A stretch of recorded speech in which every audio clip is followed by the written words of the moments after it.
Nous appelons les 115, nous sollicitons leur aide toujours, mais pas de solution pour nous. Je ne sais pas pourquoi. Nous ne sommes pas des animaux, nous sommes quand même des humains.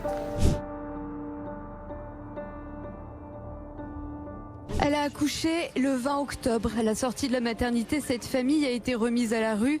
Leur avocat a déposé un référé pour les prendre en charge et un logement leur a été octroyé pendant seulement 3 jours. Ils ont été remis à la rue sans que le 115, donc l'État, les prenne en charge au titre de l'hébergement d'urgence.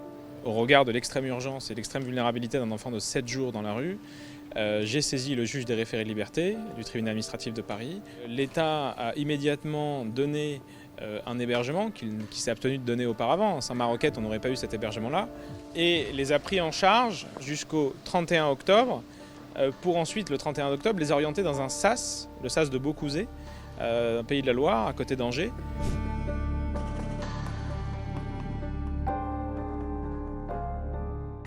Au moins, si c'était dans 1 mois, si j'avais récupéré, si l'enfant aussi était solide, on va quelque part où on ne sait même pas ce qui va se passer là-bas.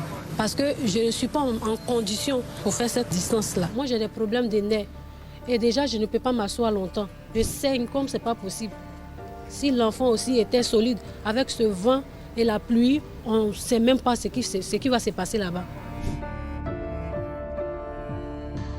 Je me sens très mal de voir que mon fils, déjà, qui a déjà son repère dans son école, qui s'épanouit déjà, il a commencé à se faire des amitiés. On va changer tout au milieu de la rentrée. Ils leur disent, allez dans le pays de la Loire, pendant 3 semaines, on va regarder, et voilà. C'est à peu près tout ce qu'on nous dit.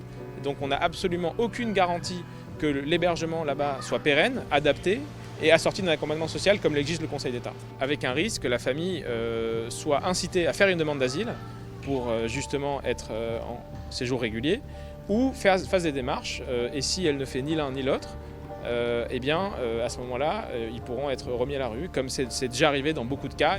Nous appelons les 115, nous sollicitons leur aide toujours, mais pas de solution pour nous. Je ne sais pas pourquoi. S'ils n'ont pas été capables de prendre mon enfant et de nous loger dans l'urgence, s'ils ont décidé de nous emmener ailleurs, où ils veulent, pour leur plaisir, pour se libérer de nous, nous ne sommes pas des animaux.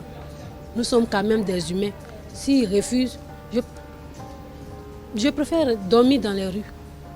Je vais continuer de dormir dans les rues. Au moins, si je meurs avec mes enfants là dans les rues, ils auront quelque chose sur la conscience.